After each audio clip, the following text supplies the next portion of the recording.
Like a lot of athletes, we can't get in the lab and do some testing at the moment, particularly still here in Melbourne. We're still in a lockdown.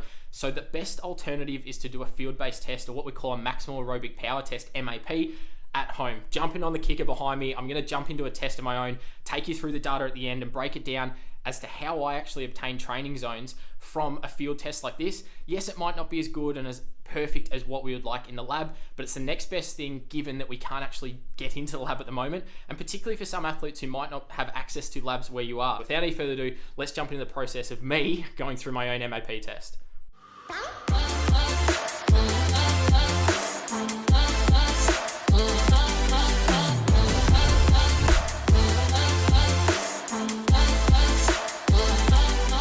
Hey, welcome back to the channel. Nick here, making sports science simple. And in this video, I'm putting my own physiology to the test and jumping in, getting my own MAP test done. Hopefully you enjoy this one, a little bit of a different piece of content, but really this comes about because I was due to do a test today anyway.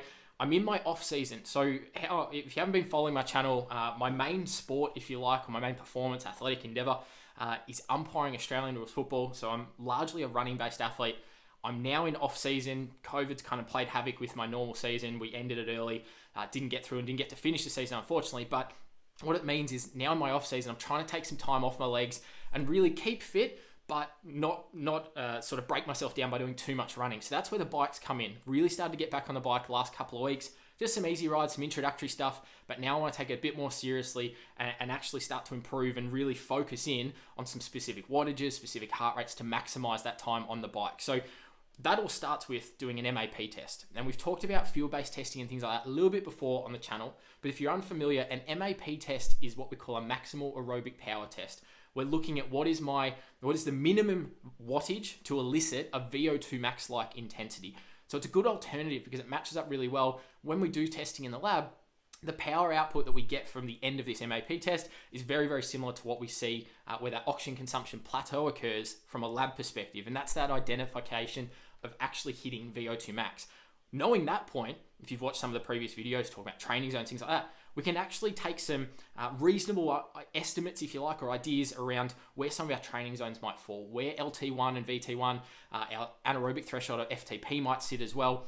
All of these physiological markers do relate to VO2MAX. So getting that top end number, that MAP, can actually be really critical, and we can use that as a way to estimate some of those zones and get it a little bit more accurate than just flat out guessing or using some of the generic equations on things like Garmin Connect or using Zwift to automatically identify FTP. They do a decent job for the most part, but this is actually a much better way. If you don't have access to that top end lab facility, you can go and do VO2MAX testing, have those zones identified really, really specifically.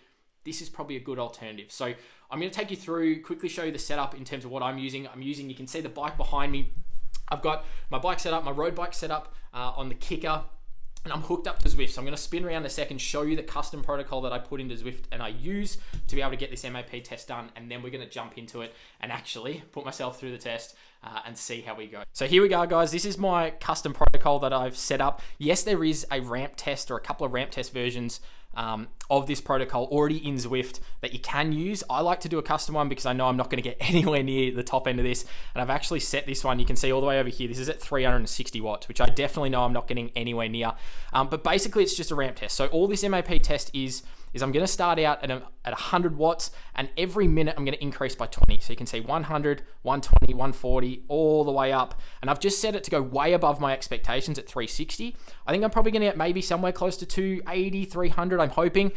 360 is definitely going to be well above. I've never hit 360 before in a test like this. So I put it way above. And the reason for that is so that I don't run out of stages. You don't want to run out of testing stages before you get to the end. So you can build it any way you like. I've got a little bit of a warm-up protocol here, just 5 minutes at 80 watts.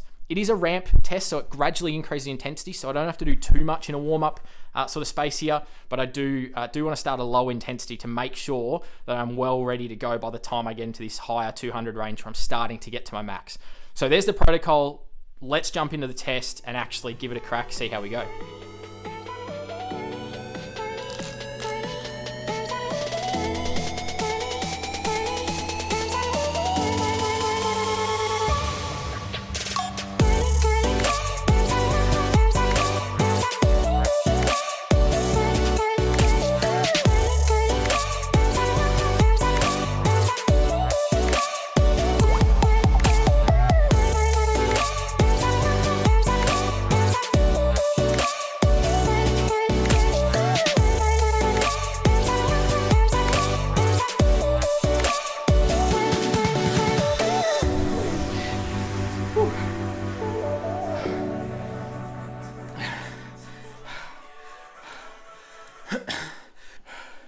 I don't know if you saw little speed wobbles at the end. Oh, test is done. I'm going to wait. Let me know in the comments down below. First and foremost, what wattage did we complete? So which 4-minute stage did I finish? And where do you think FTP is? The one thing I do want to note while I'm thinking of it, I'm breathing a lot, and you can probably hear that. That's excess oxygen consumption still trying to come into my body to clear out the ridiculous burn I'm experiencing in my legs right now. My heart and lungs weren't hurting, so to speak, but my legs are on fire. Had little speed wobbles at the end, getting off the bike, just because the legs are just jelly. They are like, I'm feeling a burn. It's like a 7, 8 out of 10. Like, it hurts. And I'm going to get more into that maybe in a future video, but that's 1 or 2 common responses we see at the end of a test. It's either, it's either heart and lungs just couldn't give any more, but legs felt fine, or, which typically indicates the really, I guess, aerobically fit athletes struggle with the heart and lungs, because it's like, well, the legs will just keep going. Low lactic acid, high amount of mitochondria, good amount of aerobic energy being produced at the muscle. We just can't supply enough. So we've got to work around that and being able to tolerate a bit of anaerobic energy. On the flip side, someone like me where the legs are burning, I'm a little bit more anaerobic in nature. So I struggle to create the aerobic energy at the muscle, which means my heart and lungs are fine. I can keep supplying. I've got really good lung capacity. Heart rate got to 190, I think I maybe saw. So that's all working okay, and I don't feel any difficulty up top. It's just the legs wouldn't let me keep turning the pedals because I'm producing so much anaerobic energy. There's a really high increase in that blood lactate concentration, which is going to start inhibiting those aerobic processes as well. So they're the 2 common responses. I'm going to have a bit of a cool down, a bit of a spin, do a bit of a ride with a mate on Zwift and a bit of a meet up.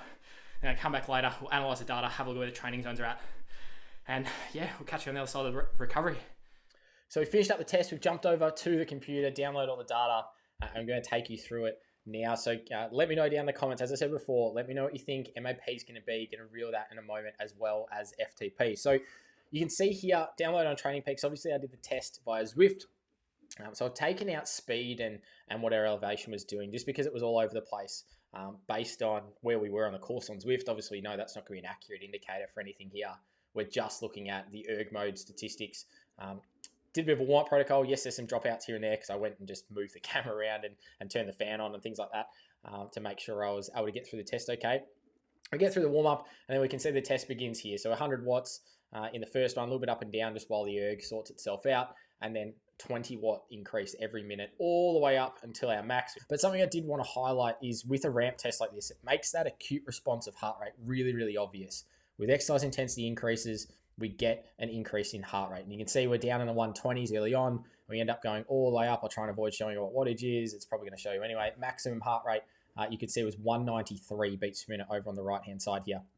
So working pretty hard by the end of the test. That's, for me on the bike, 193 is actually pretty high. So it was pushing it hard. I made sure I went as hard as I possibly could. And at the end, I absolutely just fell to pieces when I went up the next stage. So the last completed stage is the one we're looking for our maximal aerobic power, and ultimately what the equivalent of our VO2MAX intensity is, which you can see here is 300 watts. So anyone who gets 300 watts for MAP, you bang on. Anyone who said higher than 300 watts, you had absolutely way too high of hopes for where I was going to get to. Remembering, I haven't done too much cycling, and particularly I haven't done any high-intensity interval training on the bike for a long, long time. I'm talking probably at least 12 months, if not more, because this hasn't been a focus of mine, but I want to get back in and do some. 300 watts is my MAP. And what I'm going to do is I've built out a little bit of a calculator based on some training zones that are probably some of the more recognized and more scientific I guess, distinctions of training zones traditionally used from a cycling perspective, but there are a number of different ways to build out training zones. But I think these work quite nicely in terms of they fit nice percentages of VO2MAX. The last thing I want to touch on before I flip over to that, because you can see it's in the Excel spreadsheet behind me, I did get into 320 watts for those who asked, but I just could not sustain the wattage, and I got about 10 seconds in and literally ground to a halt. And you can see that's why the power just dropped, because I just could not do anymore. I got a little bit through, but it just wasn't happening.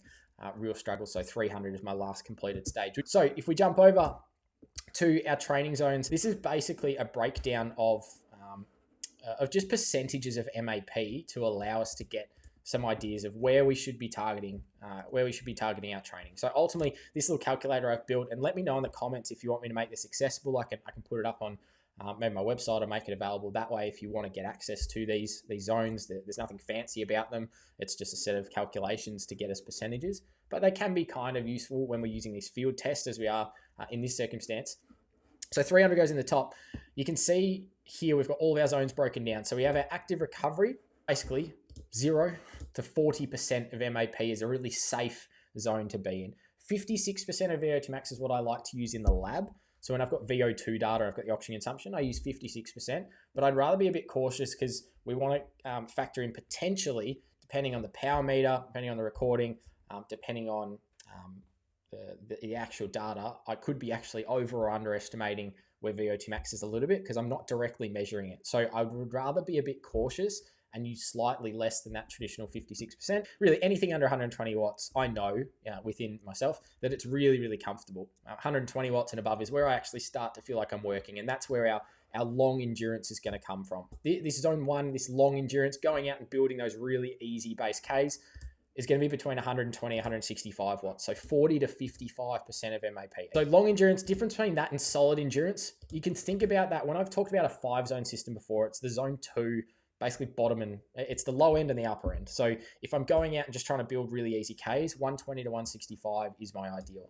If I'm trying to challenge myself a bit without pushing too hard into tempo, and these color gradings don't recognize green as being necessarily really, really good. I've just done it so you can clearly see the distinction between the zones here. This is pushing hard enough that I should be able to sustain it for a long period of time, but I'm not going to that tempo gray zone just yet. I'm still getting a really, really good aerobic stimulus, still aligns really well with that polarized approach to training. So in theory, it's everything up to about 195. Heading in tempo, I'm probably not going to spend too much time on this because I don't necessarily use it a lot, maybe from a race specificity perspective, but this calculation actually aligns really, really well with where my 70.3 distance is in terms of my cycling distance and my power. That I averaged about 200 or so, 210-ish watts at my 70.3 in 2019 pre-pandemic days. So that actually aligns really well, that 60 or 70%.